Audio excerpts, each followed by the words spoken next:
Oke, selamat datang. Hari ini kita mau ngobrolin sesuatu yang penting banget buat pengembangan diri, yaitu konseling individual.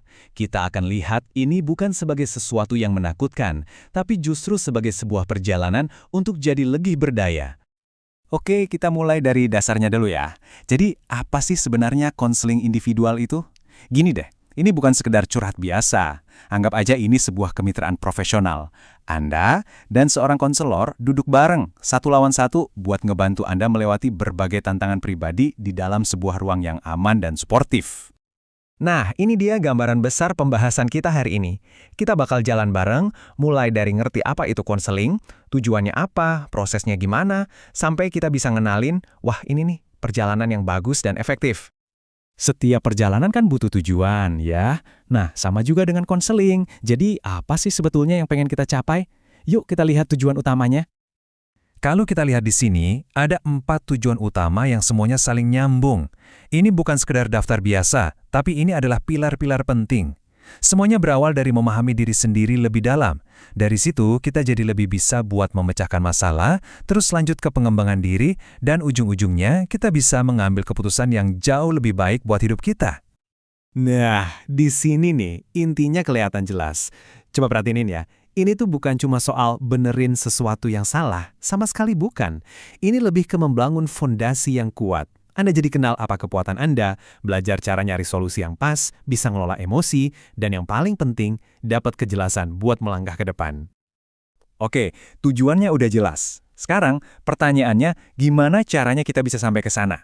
Mari kita bedah bareng-bareng, seperti apa sih proses atau langkah-langkah dalam perjalanan ini?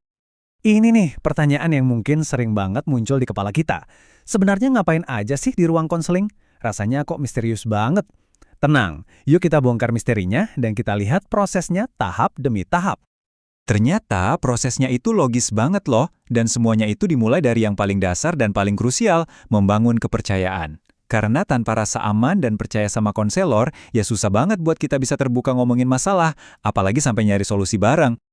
Nah, ini prinsip yang penting banget buat dipahami. Konselor itu bukan kayak dukun atau guru yang punya semua jawaban, bukan. Mereka lebih kayak pemandu. Tugas mereka adalah ngebantu Anda menemukan kekuatan dan jawaban dari dalam diri Anda sendiri. Jadi ini semua tentang pemberdayaan, bukan sekedar dikasih tahu harus ngapain. Oke, kita udah ngelewatin prosesnya. Terus, apa dong imbalannya? Setelah semua itu, perubahan apa sih yang bisa kita harapkan terjadi di dalam diri kita? Grafik ini nunjukin transformasinya dengan jelas banget. Mungkin Anda datang dengan perasaan stres atau cemas, atau mungkin merasa nggak pasti dan buntu. Tapi, lihat deh, lewat proses ini, tantangan-tantangan itu diubah jadi kekuatan. Jadi kemampuan buat ngelola emosi, jadi kesadaran diri yang lebih tinggi, dan akhirnya bisa menyelesaikan masalah. Jadi hasil akhirnya apa? Manfaatnya itu benar-benar nyata dan bisa dibawa pulang. Anda bukan cuma merasa lebih baik sesaat, tapi Anda dapat bekal strategi buat mecahin masalah, skill baru buat ngadepin stres, dan yang paling berharga, pemahaman yang lebih dalam tentang siapa diri Anda sebenarnya. Nah, yang terakhir, gimana caranya kita tahu kalau kita udah di jalan yang benar? Apa sih tanda-tanda kalau proses konseling kita ini efektif? Yuk kita lihat kompasnya. Ini dia, aturan nomor 1, harga mati nggak bisa ditawar, kerahasiaan. Apapun yang Anda ceritakan di dalam ruang konseling, itu akan tetap di sana. Titik. Inilah yang ngebuat ruang itu jadi tempat yang benar-benar aman buat jadi diri sendiri.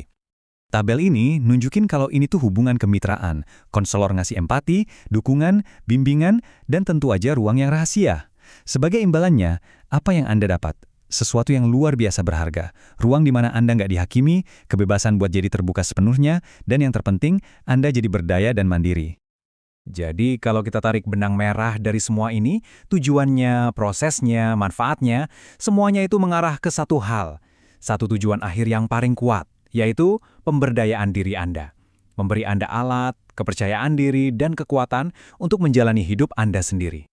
Nah, sebagai penutup, kami mau ajak Anda merenung sebentar dengan pertanyaan ini.